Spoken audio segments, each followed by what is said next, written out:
What could the Arizona Cardinals take away from the playoff action this weekend? Let's discuss.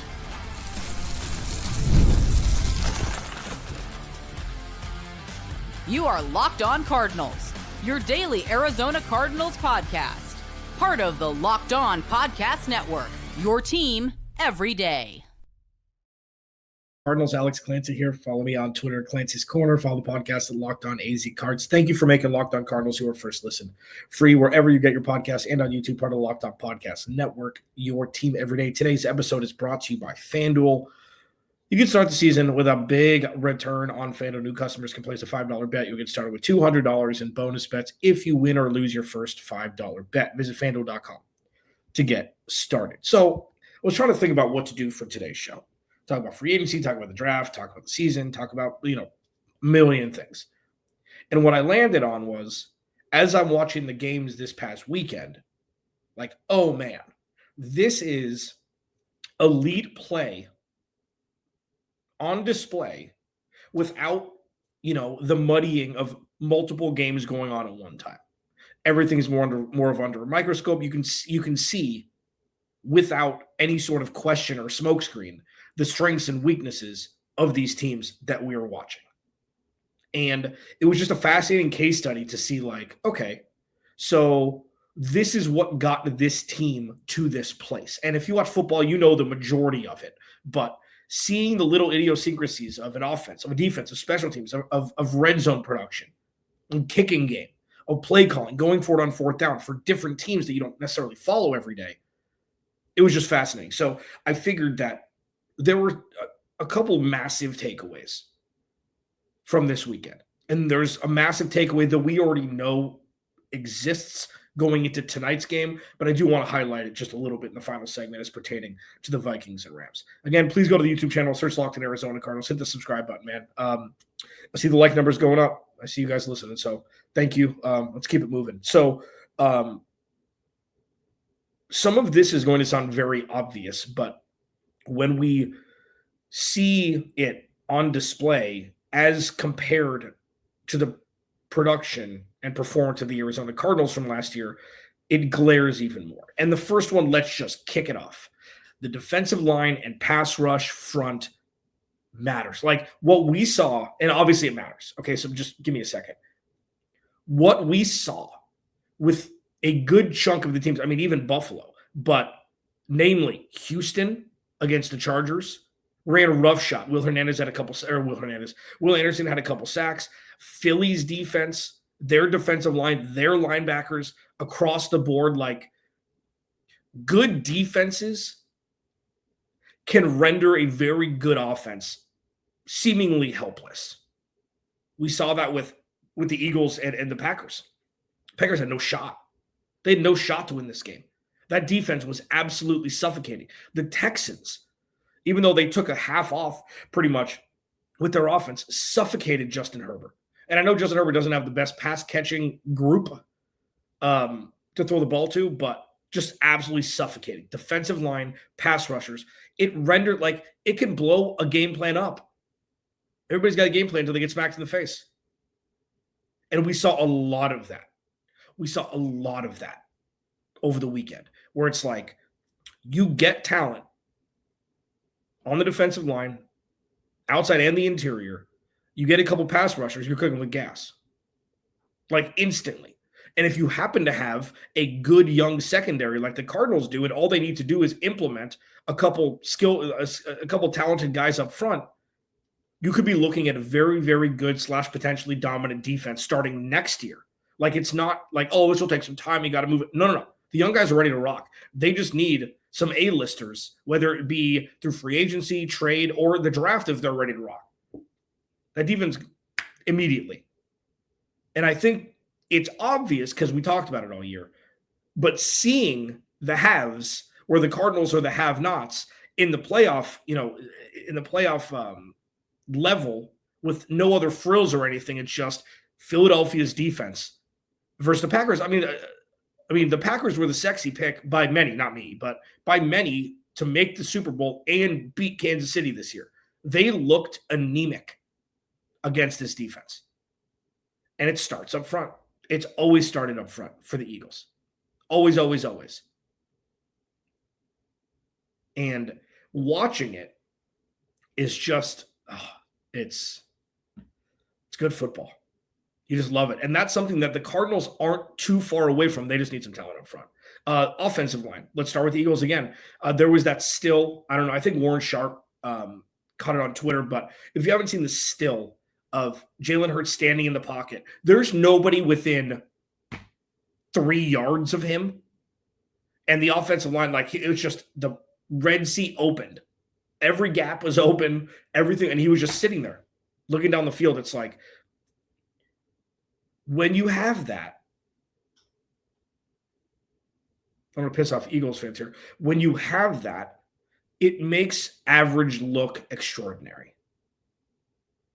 And I think taking away Josh Allen, taking away Lamar Jackson, obviously, the guys who played in the first round, like, if you have an elite offensive line, and we saw this during the first, even when the Cardinals were losing early on, the offensive line was playing pretty well. And then they really hit their stride in the middle when they won the 4-game winning streak. It's like, that's where it starts.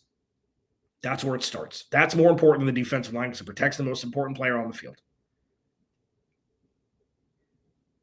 And what I kept thinking about was like, so they have Jordan Mailata, Lane Johnson, who's been there forever. Jason Kelce just retired, but they just popped in Landon Dickerson.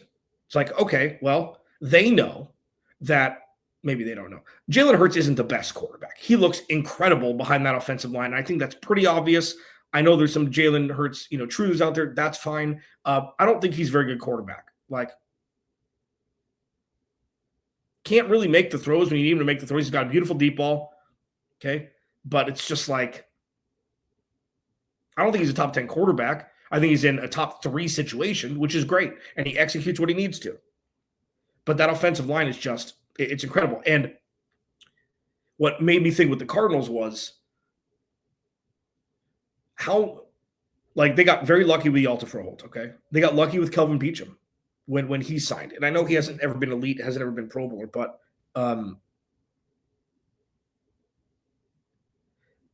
you can't piecemeal it hoping that it's going to be good. And that's not saying go out and spend $90 million on an offensive guard this year. Like the Panthers did with Robert Hunt last year. Like, they don't have to, it doesn't have to be that. And when I constantly think we can have multiple conversations, and we will, until free agency in the draft is, I could argue that offensive line is still the biggest need for the Cardinals. And the reason why is because it doesn't matter how good your defense is if you can't protect the quarterback. Which is kind of a mind screw because the offensive line was pretty good last year. Like, the offensive line, if you want to win anything, your offensive line needs to be top 10, top 8. And sure, some of this falls on Kyler Murray, of course. But that's like,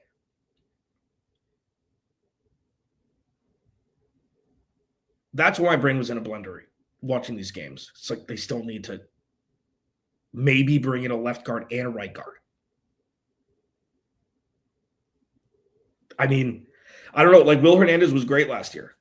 We'll see if they bring him back. I mean, he'd be a cheaper option and, great locker room guy. He played really well last year. Like, if he wanted to re-sign him, we saw 80% or 90% of what we saw from Will Hernandez when he was healthy last year. Run it back. Left guard, I don't like, we're not here to make friends. Like, go bring in a guy you can sandwich between Yalta Froholt and Paris Johnson Jr. and protect Kyler Murray's blindside. And it's like, I know defensive line and pass rushers, I get it. The void is much bigger.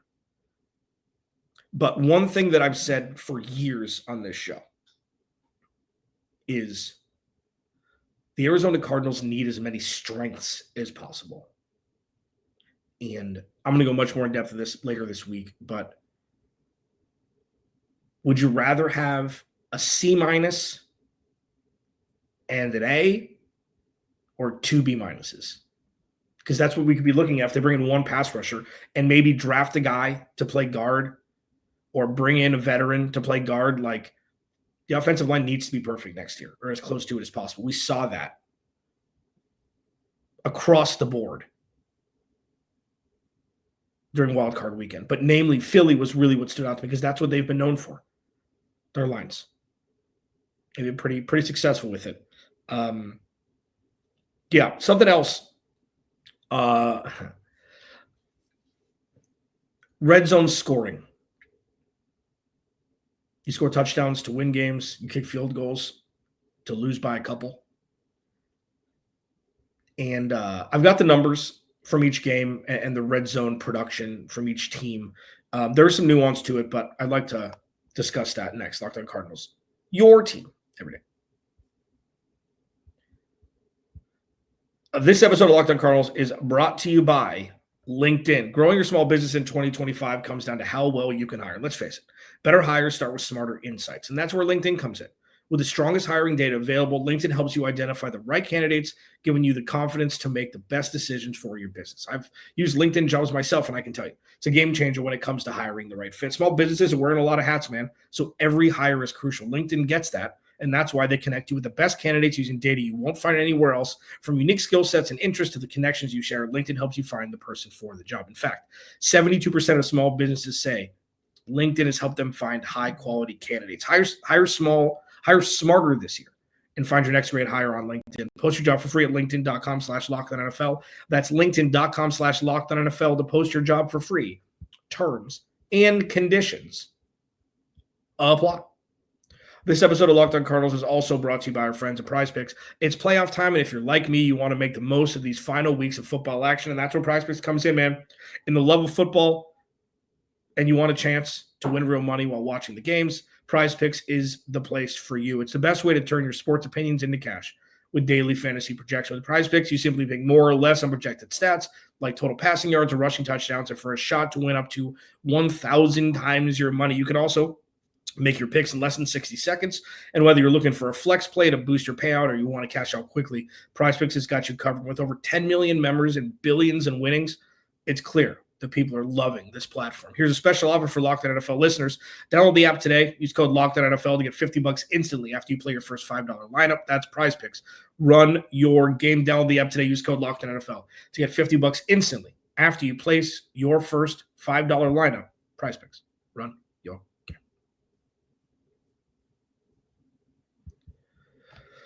It was, a fun weekend of football.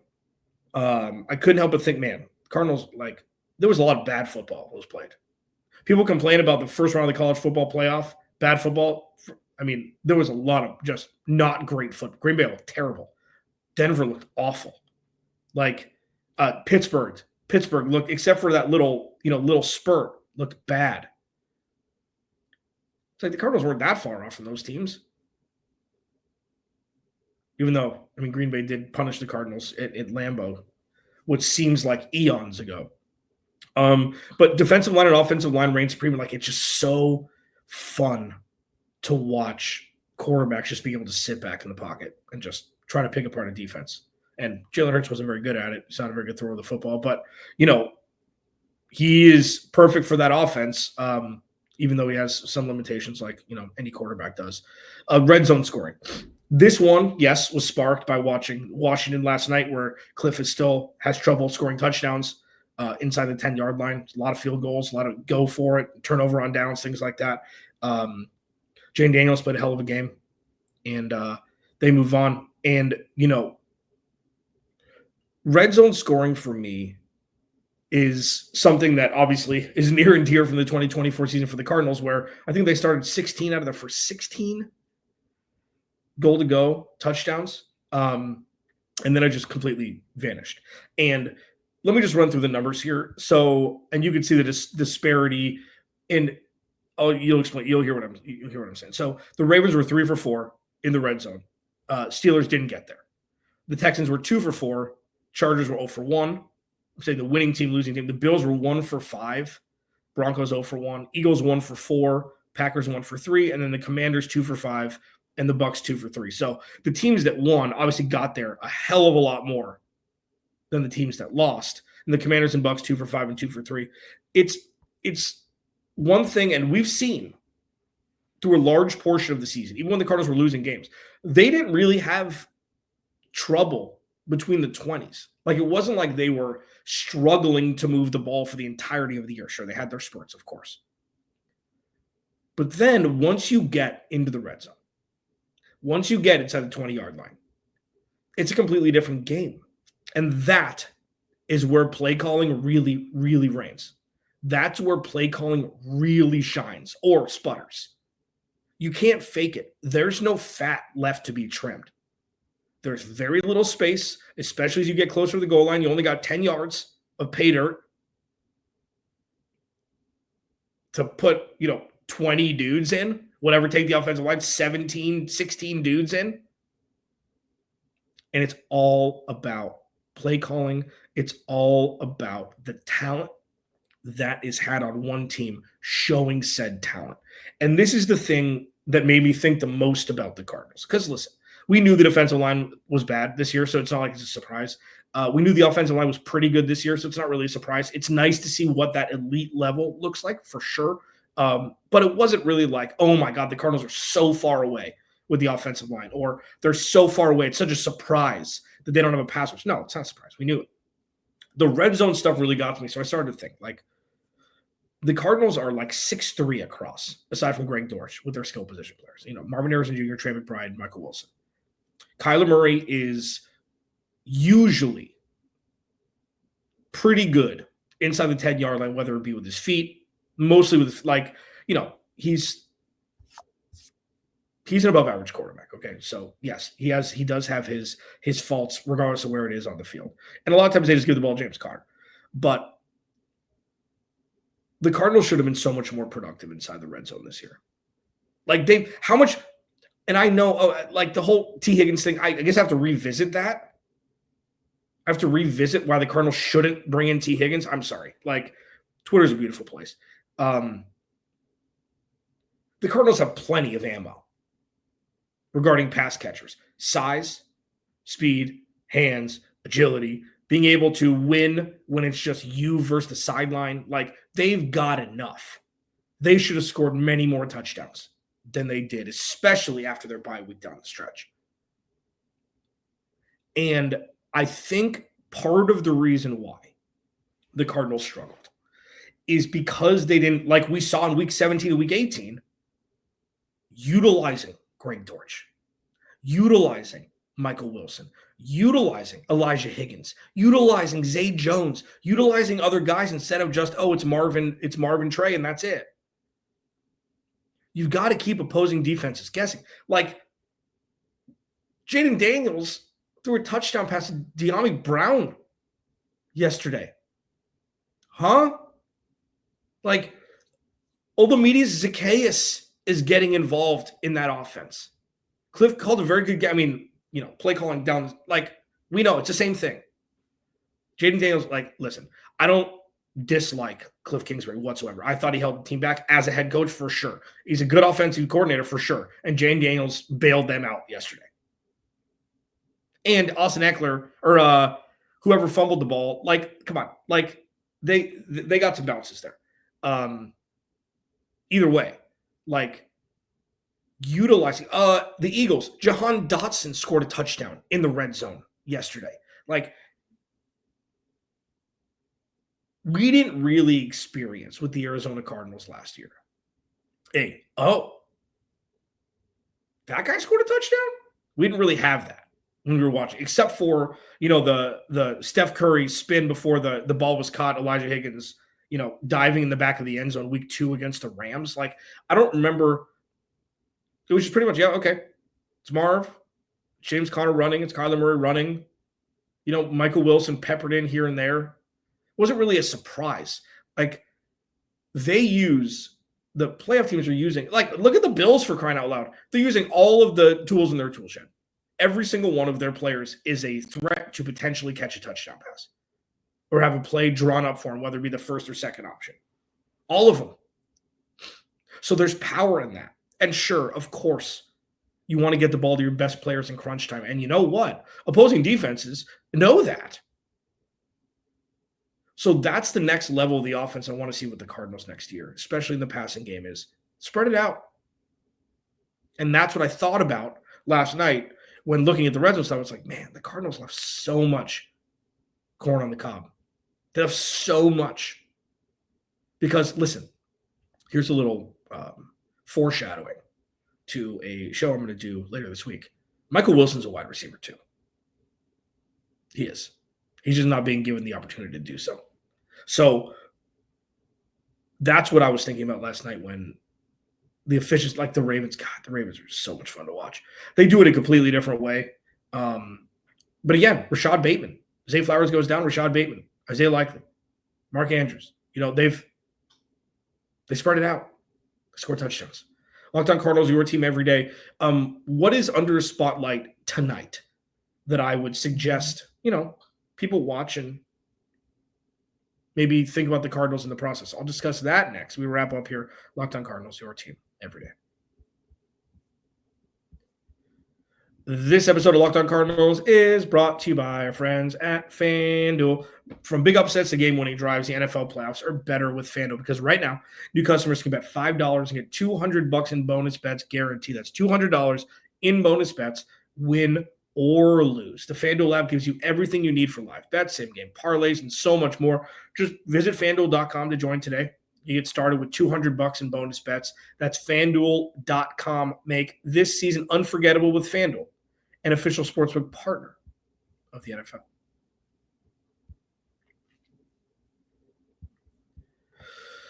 So, another thing I was thinking while the playoffs were going on, I was like, man, these teams aren't that. It's just the only teams that played dominant football were the Bills and the Ravens. And everybody else was like, I don't know what's the playoffs like. Well, they played okay in the playoffs. They're not sitting on the couch right now. I know. Okay, I get it. I know exactly what's happening. And maybe it's the bright lights. I mean, Packers just looked awful. Packers look bad. Steelers look bad. They got some work to do. Buffalo, Denver, tough place to play. Orchard Park, rookie quarterback, and I think Denver scored the first touchdown of the game too, and they just got boat raced the rest of the year, or the rest of the game. One thing that both of these teams who are playing tonight, Minnesota and the Rams, have in common is coaching. Kevin O'Connell, very good head coach, raised up to an elite level because Brian Flores is there as well. And then Sean McVay is just a mad scientist. Sean McVay is probably a top 3 coach. And if I think Andy Reid's still the guy. Sean McVay is probably number 2. We can have arguments, Dan Campbell, all that stuff. But Sean McVay, there's no reason why the Rams should have won 10 games this year. Zero reason. Their offense is pretty faceless. We've got a couple rookies, couple second-year guys up front. Cooper Kupp's old. Puka Nacua missed half the year. Kyron Williams, went on a tear, but he's kind of sputtered of late. Matthew Stafford, they just make it work. It's crazy. It's absolutely crazy. And that's something that's going to be on display tonight. So a couple things that I think would be fun, to compare to the Cardinals. One is fourth downs, how both teams handle that. The Cardinals were pretty conservative, and then they weren't. But it's not so much 4th and 2, they're going for it. It's what play calls are happening.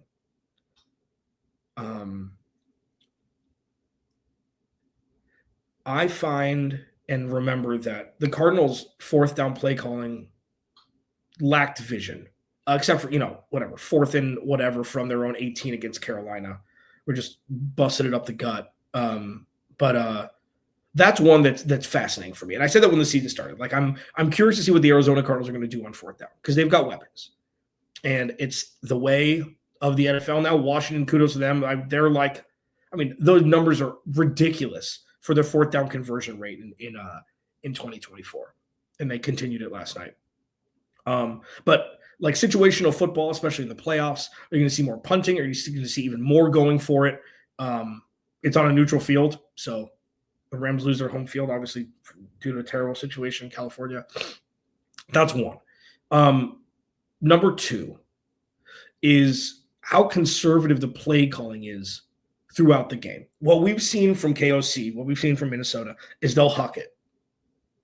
Jordan Addison, Justin Jefferson are down there somewhere. And Sam Darnold's got a cannon. So it'd be fascinating to see if it's going to be more methodical, if it's going to be more Aaron Jones involved, if it's going to be Kyren Williams first, which it has been, since he took over pretty much last year. Like, which team is going to be more aggressive, if either? And this is like the secondary level of like, when you look at important games like this, and you look at the coaches and you look at the experience and you look at the quarterbacks, I think, I think the Rams are going to win. But that's predicated upon Sean McVay calling a perfect game, like he does a lot in really important situations. So fourth down, aggressiveness, spreading the ball out instead of just going to one guy. Like I had Luke Braun on Locked On Vikings when we did the crossover, and he said something very interesting, and I'm paraphrasing, but he's pretty much like, when you see Justin Jefferson's numbers are low for a game, look at Jordan Addison's. Look at TJ Hawkinson's in the same game. It's about game plan. It's totally about game plan. So with that, it's like, okay, so Minnesota Rams, Puka Nacua, Justin Jefferson, Cooper Kupp, Jordan Addison, Tyler Higbee, and TJ Hawkinson. It's like, what are the defenses going to do? What's Brian Flores going to do? Are they going to try and take away Puka? Is Matthew Stafford going to be able to spread it out to everybody else? Are they just going to play straight up and vice versa? Like, I'm just really excited to watch these, because you could see this game being like 13-10, or you could see it being in the 30s. And it'll be fascinating, really fascinating to see who's aggressive on fourth down, who takes shots down the field, or if they're going to be more methodical, and what opposing defenses are going to do to the star wide receivers for the opposing team. Are you going to bracket them? Are you going to play them straight up and hope for the best? It's going to be fascinating. And I'll tell you what,